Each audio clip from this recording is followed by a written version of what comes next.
kawan Fitness Millennials, welcome back to my YouTube channel. Kali ini gue lagi ada di daerah GBK. Tuh liatin. Keren kan? Keren emang, gue di sini mah nongkrong doang, coy. Gue nongkrong doang. Gak juga sih. Oke guys, buat kalian yang sudah sering ikutin gue dari Instagram, kemudian juga YouTube. Nah, penasaran kenapa sih Fahmi Kirusi itu bisa jadi personal trainer? Kali ini gue bakal ngajak cicet kalian sama orang yang punya pengaruh besar sama hidup gue di dunia perfitnessan. Asik, perfitnessan. Siapa dia? Yuk, let's go, ikutin gue. Sana. Yuk.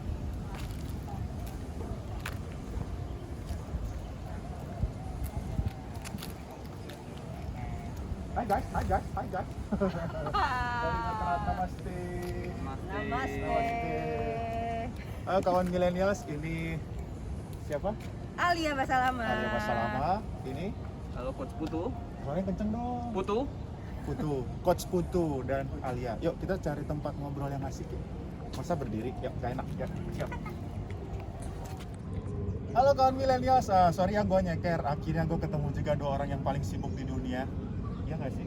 Gua, lu yang sibuk. Gitu deh ceritanya, kita sama-sama sibuk. Jangan sedih, corona kayak gini tuh kita tetap aja sibuk dalam hal yang positif pastinya. Nah, sebelum kita mulai, gue pengen buka masker dulu kali. Maaf nggak sih? Boleh ya? Boleh lah ya? Maaf ya. Ini jarak yang kalian lihat, kalau di kamera kelihatan dekat. Sebenarnya kita tuh jaraknya jauh nih. Jauh, 1 meter. 3 meter lebih lagi. 2 ini mas. Oke, garing ya, sorry. Oke. Hai kakak. Hai, long time no see ya. Long time no see ya. Long time no see. Sama-sama sibuk coy. Is. Oke, kali ini segmen cicet gua kedatangan 2 orang spesial. Nih kalau mau booking mereka tuh jauh-jauh hari cuy. Booking. Gedung di booking. Apa tuh kalau PT biasa apa sih? Bikin Appointment ya? appointment. Bikin appointment dulu gitu. Maklum gua udah lama gak jadi PT. Nah, gua mau kenalin dulu siapakah sebenarnya Dokter Alia Basalama ini. Oh, gua tahu lu ya. Dan siapakah Coach Putu gitu. Kalian. Oke, hai semuanya, nama gue Alia Basalama. Background gue adalah fitness coach. Cuman sebelum jadi fitness coach, gue sekolahnya di kedokteran. Dan sebelumnya adalah atlet atletik juga. Lompat galah. Luar biasa. Pada masa itu ya. Pada masa itu. Jangan nanya umur, kebiasaan. Dan diem. Oke, maaf. Halo, nama saya Putu Atmajaya. Di basicnya di pendidikan kepelatihan ya, dari di sekolah olahraga. Kemudian masuk ke industri fitness sebagai coach baru-barusan sih, baru 3 bulan 3 tahun yang lalu. Sorry. Saya Start lewatan. Umur masih tua ya. Umur Belasan lah. kayak gini nih, udah dah. Iya. Gak usah, emang gue paling muda di sini sih. Oh iya, saya tadi nyinggung umur. Gue tuh suka bingung. Dulu gue sebagai personal trainer, ya mungkin personal trainer itu buat masyarakat pada umumnya udah hal yang biasa ya, personal trainer ya udah latihan private bareng sama personal trainer. Cuman belakangan itu yang lagi naik daun banget tuh istilahnya tuh coach. Gue pengen tahu sih menurut kakak Alia itu apa sih bedanya coach sama Kak Putu ini kan coach ya. Saya kan dulu personal trainer ya. Saya sama dia tuh bedanya apa sih? Oke, kalau misalnya sekarang kan udah banyak nih lagi tren-trennya nih. Kalau misalnya ditanya, lu sekarang jadi apa gitu kan?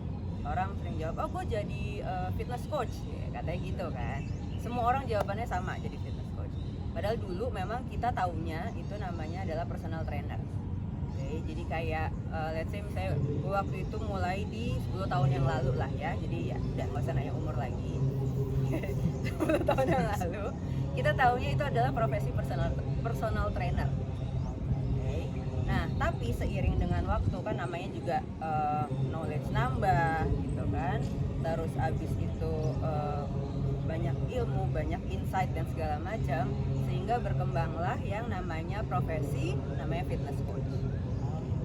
Nah, bedanya apa? Kalau orang tahu kayak dulu personal trainer kan orang ya gitu datang latihan 1 jam lah misalnya, 1 jam 2 jam udah pulang gitu kan. Nah, tapi kalau coach itu melihat dari sisi keseluruhan lah, sisinya lebih luas. Jadi bukan hanya ngomongin soal latihannya doang, tapi si coach ini lebih aware, lebih peduli sama yang namanya keseharian orang tersebut. Misalnya nih, nutrisinya gimana, istirahatnya gimana, lalu misalnya keseharian orang ini gimana nih, tingkat stres gitu. Jadi banyak indikator. banyak indikator. Jadi kalau misalnya kita as a fitness coach sama kayak coach Putu juga, ketika kita bikin program latihan ini based on tadi. Jadi bukan cuman gue goalnya pengen naikin massa otot nih, bikin badan gue gede, ya udah gue latihan aja di situ. Enggak juga. Kita harus perhitungkan juga nih, orang cukup nggak sih istirahatnya, konsumsi nutrisinya apa aja sih yang mesti masuk, istirahatnya gimana. Nah, Sebagai coach sendiri sih saya udah mulai sejak 2013 di soccer team ya. Kemudian saya grow up di industri fitness. Jadi emang sedikit ada perbedaan yang signifikan antara coach dan personal trainer, yaitu tentang kalau dibilang dokter Haya adalah manajemen. Ya kita ringkasnya memanage si personalize orangnya. Misalnya personalize Mas Fahmi ini gimana nih, dari orok sampai besarnya gimana nih, gedenya sukanya apa. Jadi kita tidak bisa maksain ke situ. Gitu. Jadi tidak seperti saya sukanya latihan chest terus ya, maksudnya ke Mas Fahmi latihan chest terus. Jadi kita lebih ke personalize-nya programnya, bisa manage itu sih. Nah sekarang gue mau nanya nih, pertanyaan kedua nih. Jadi guys, gue itu dulu gantian ya. Lu boleh nggak sih? Boleh Asik. dong. Oke, jadi saya itu dulu sebenarnya orang biasa, asik. Yang terjerumus, enggak sih, gue nggak terjerumus. Sebenarnya saya juga awalnya berprofesi sebagai personal trainer dan akhirnya punya itu grading atau apa sih? Yes, kayak iya. Grade sebagai seorang coach yang pada umumnya juga gue juga bingung sebenarnya apa sih bedanya gitu.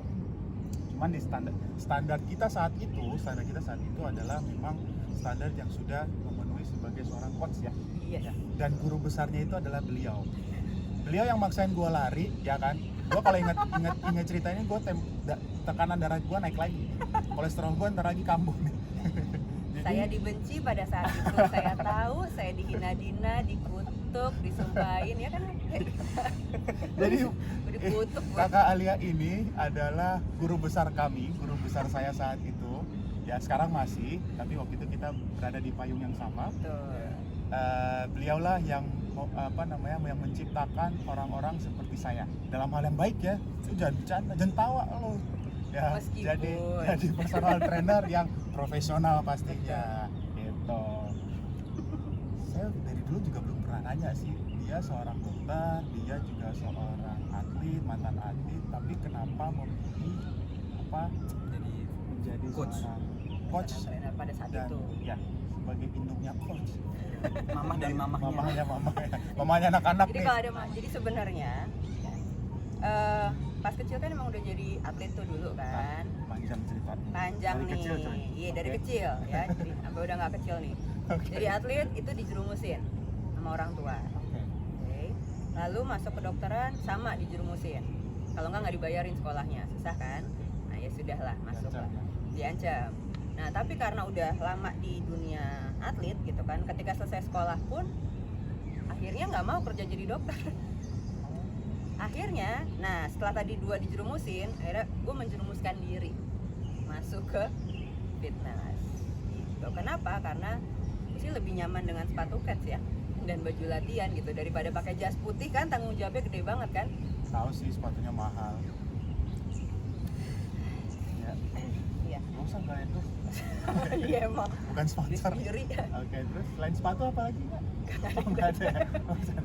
Oke, gitu. Nah, kalau coach Putu, kenapa? Kalau sebelumnya kan tadi itu ya di Sepak bola. bola. sepak bola ya. Sekarang di Ya kalau saya sih, kalau kalian berdua tadi ceritanya adalah menjerumuskan diri, kalau saya lebih beritikat emang untuk terjun di fitness industry. dia kayak gini ngomongnya jadi kayak Ini kesannya niatnya serius, kalian ini Iya. gue niatnya jelek serius. gitu ya.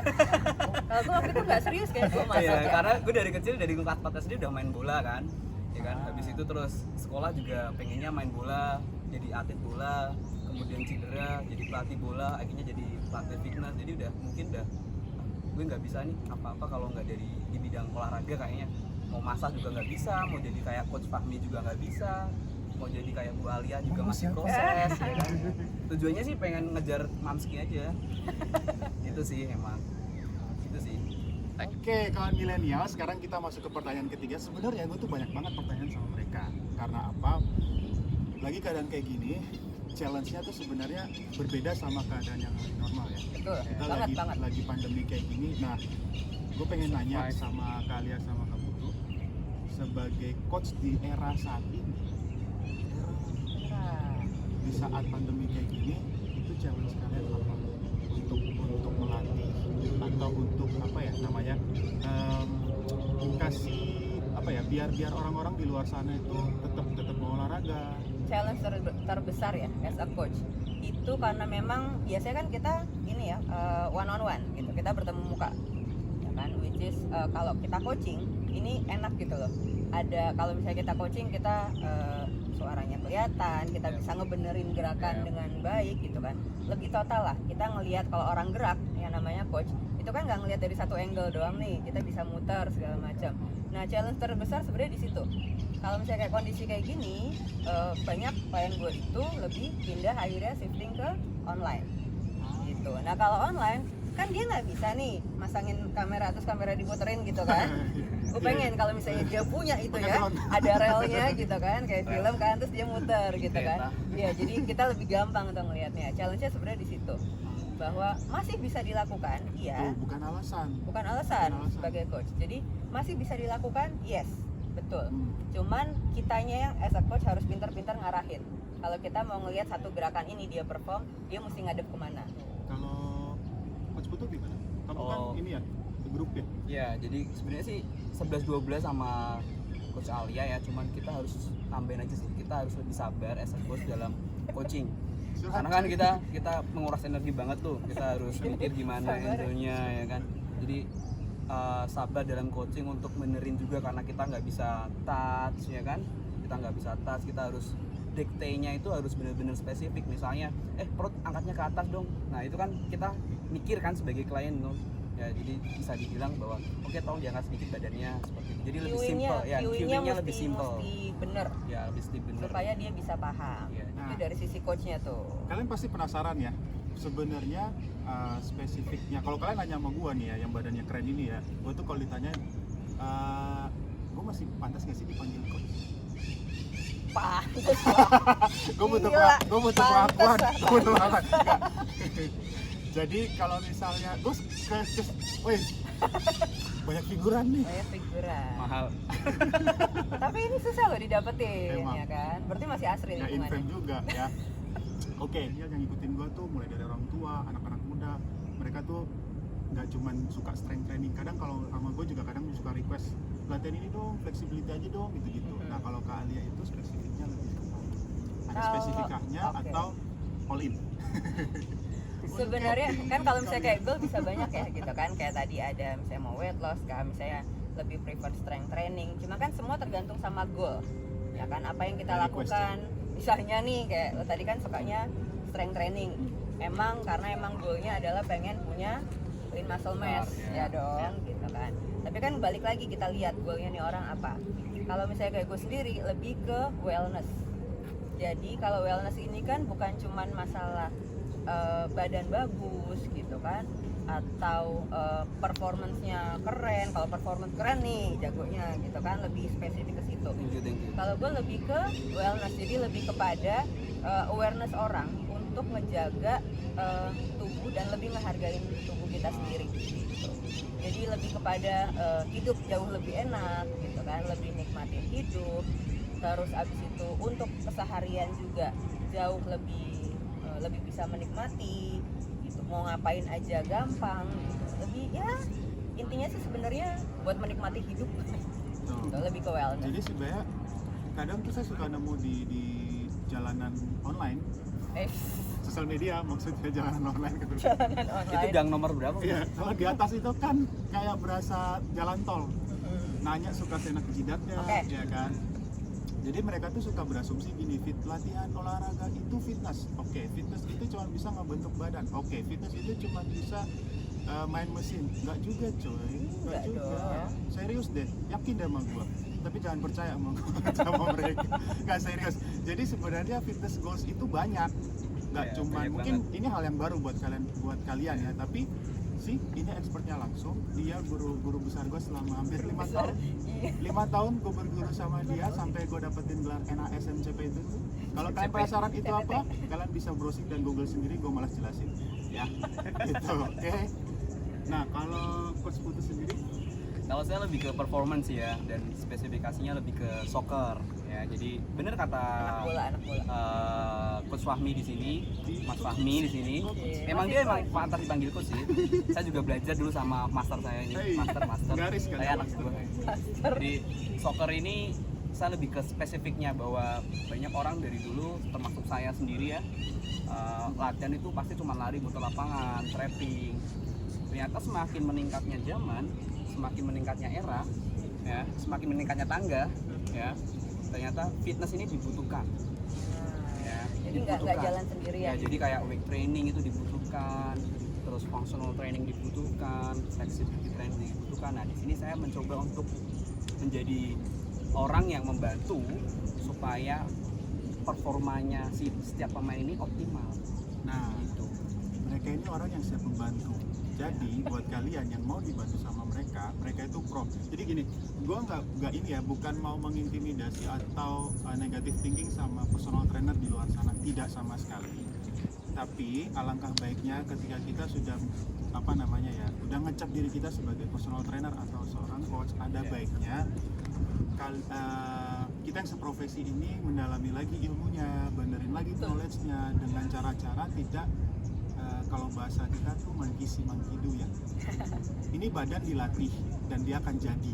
Dalam arti badan kita tuh kayak adonan. Tapi kalau misalnya kita cuman dari apa yang kita lihat dan kita sendiri nggak praktek, kasihan sama klien ya, kasihan sama member kita gitu. Dan kedua orang expert ini yang sesuai seperti yang kalian request, Kak Fahmi, emang kau kakak lu? Bang Fahmi, emang kau bang lu? Gue coach tuh, mereka aja ngakuin gue Iya, dia coach. Panggil coach nih. Gue tersanjung, Kak gue ngira nggak? Nggak ya? Malah Oke. asal kalian tahu dulu ya Mas nih, dia dulu sempat jadi elite coach.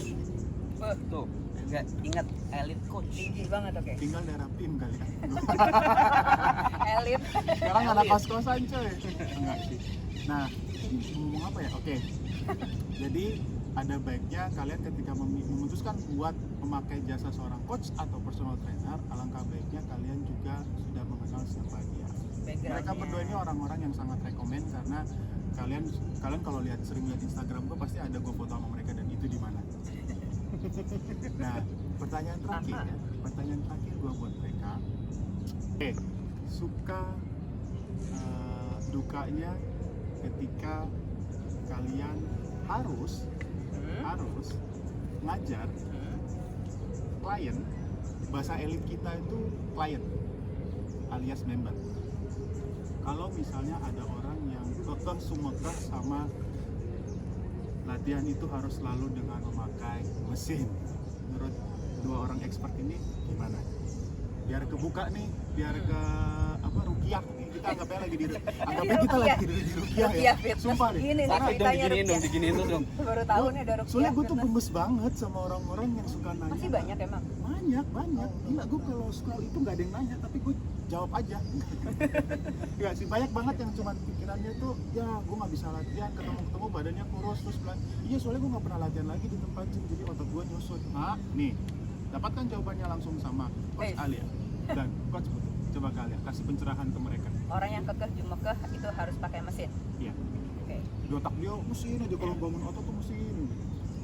Kalau gue sendiri ya, ketika berhadapan, nah ini agak-agak panjang. Kalau berhadapan sama orang yang kekeh, itu aja dulu gitu kan. Apapun yang dikekehin sama nih orang, gitu kan.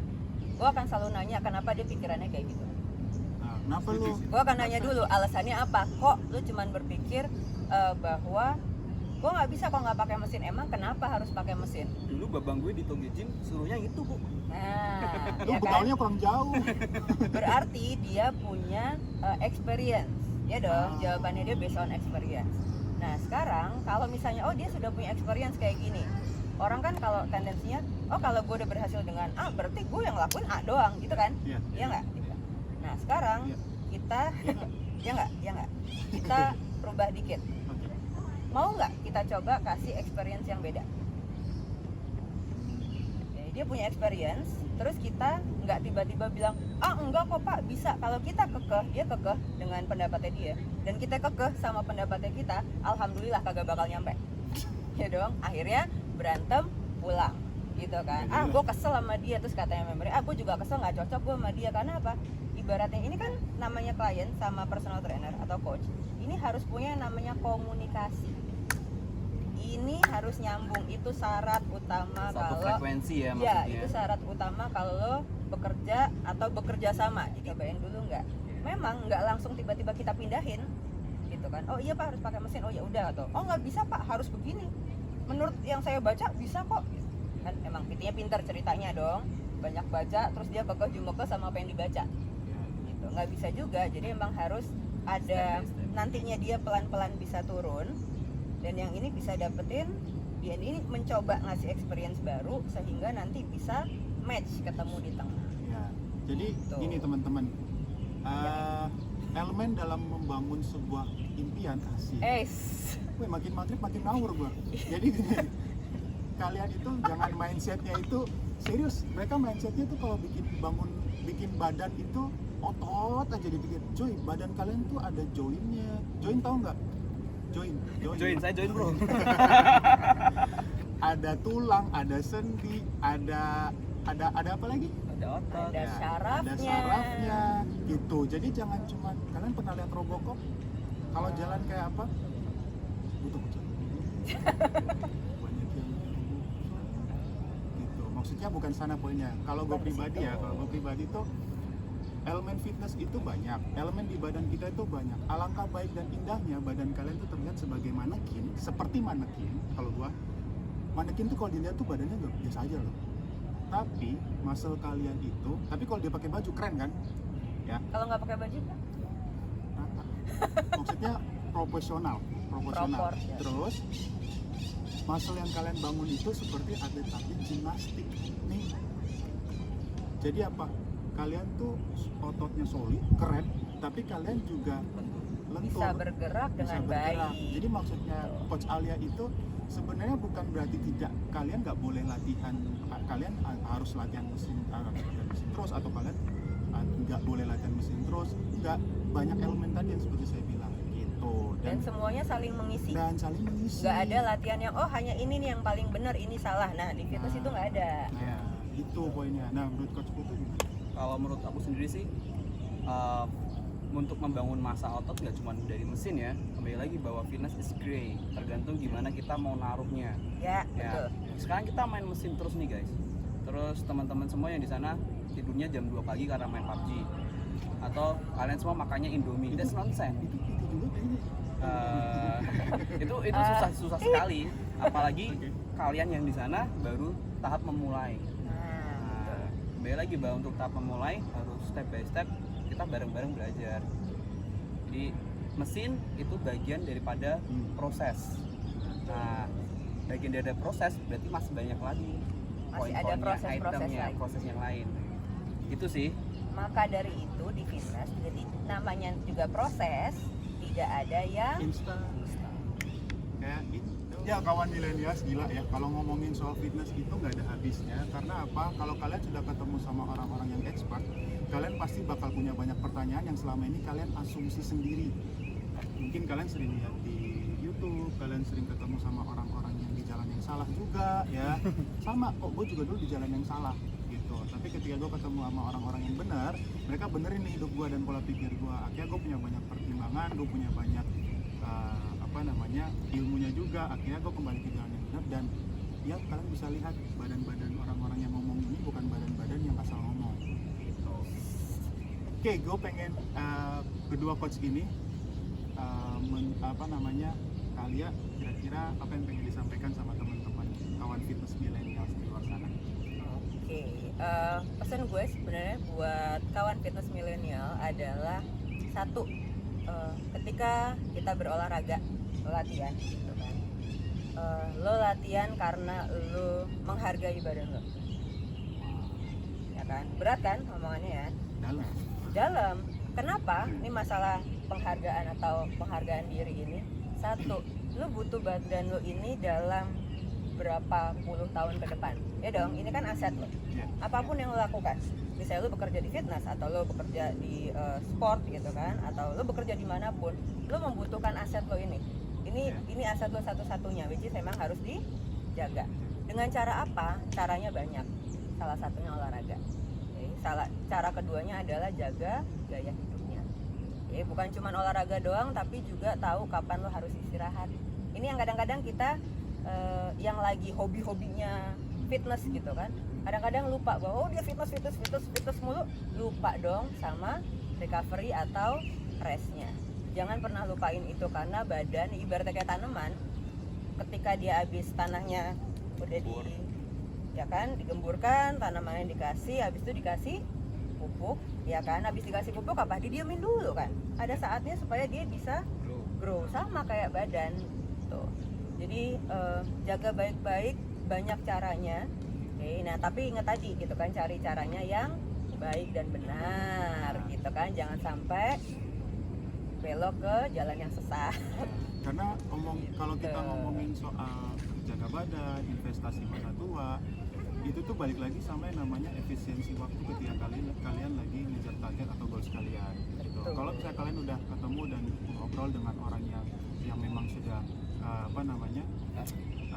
ya orang yang sudah emang orang yang benar ya, orang yang benar yang memang dia udah terbukti knowledge-nya ya, itu kalian akan ketemu yang namanya gue udah nggak akan gagal lagi nih, atau istilahnya ternyata 2 tahun ini gue latihan ke tempat gym ternyata gue begini nih gitu. Emosi kan gue jadinya, soalnya pada bilang gue 2 tahun latihan tapi badan gue nggak jadi. Nah ketahuan kan sekarang kan, ya perbaiki deh hidupnya. Tapi ingat juga bahwa yang namanya latihan itu bukan cuman setahun, 2 tahun, 5 tahun gitu. Apalagi kalau saya lo kan baru 20-an ya tadi, masih muda kan. Nah jalannya masih panjang. Coba deh, pernah nggak mikir buat yang kawan fitness milenial, ketika nanti gue umur 60, gue pengen jadi kayak apa? Sesuatu yang kadang-kadang kita nggak pernah mikir. Yang kita pikirin adalah besok, bisa, tahun depan, 2 tahun lagi, 5 tahun lagi, mentok sampai situ. Gue mau party minggu depan. Iya, mau party minggu depan, latihan sekarang. Gila, seminggu jadi. Gue tahu karena gue punya member gitu. Seminggu jadi. Tuh kan. Gitu. Bayangin, coba pernah nggak mikir gitu? Gue umur 50, gue mau kayak gimana ya? Ya, mulai sekarang kalian ya yang minggu depan mau party ya kan. Tetap latihan, jangan patah semangat. Jangan pas mau partinya doang. Atau pas party latihan. Tertangkap. Kalau Coach Putu gimana? Oke, buat kafein ya kawan fitness milenial ya. Pertama sih tetap start dari fun, senang. Kalian harus senang karena kembali lagi ini adalah sebuah proses yang akan kalian jalanin untuk lifestyle. Kalau kalian nggak fun, nggak senang, which is kalian bosan. Kalau bosan kalian bisa pindah ke lain arah. Ya, ke lain hati juga. Ke lain hati karena udah bosen. Betul. Ya kan? Jadi pertama harus fun. Kedua, cari referensi atau siapapun yang sangat membantu dalam proses goals kalian. Ya. Itu yang kedua. Nah, yang ketiga, pilih olahraga yang kalian senangin dulu, baru kalian explore. Kalian mau tingkatin lagi nih. Karena kalian kalau lagi awal jangan lihat di YouTube. Di YouTube banyak yang udah expert, badannya udah gede-gede kayak sama Coach Fahmi seperti ini. Enggak, gue dulu ya. Bagus dulu, sekarang lumayan. Masih. Jadi masih nyisa. Jadi 3 poin itu udah penting banget. Fun, cari orang yang tepat untuk membantu kalian, ya. 3, ikuti dulu apa yang kalian bisa atau yang kalian senangin, baru kalian explore. Gitu nih kawan fitness milenial. Nah, jadi saya gila, kalian tuh kurang beruntung apa lagi coba gue datengin 2 orang yang expert ini. Nah, buat kalian yang masih penasaran sama mereka, buat pengen tahu ilmunya lebih dalam, pasti dong price-nya beda lagi. Buat kalian yang pengen kepo, kalian Instagramnya apa? Instagram gue di @aliabasalama. Alia Basalama. ya, saya di Performance Up Shorts. Nanti kalian bisa cek langsung di Instagram gua, langsung search aja nama kalian sama Kak Putu. Oke? Cukup untuk hari ini. Next, jangan sedih, kita masih ada konten yang lain bareng-bareng bertiga. Kita bakal exercise bareng. Seru banget. Penasaran? tungguin aja. Thank you buat yang sudah nonton. Jangan lupa subscribe, share, like, and comment. And santun. Bye bye. See you next vlog. Thank you. Thank you.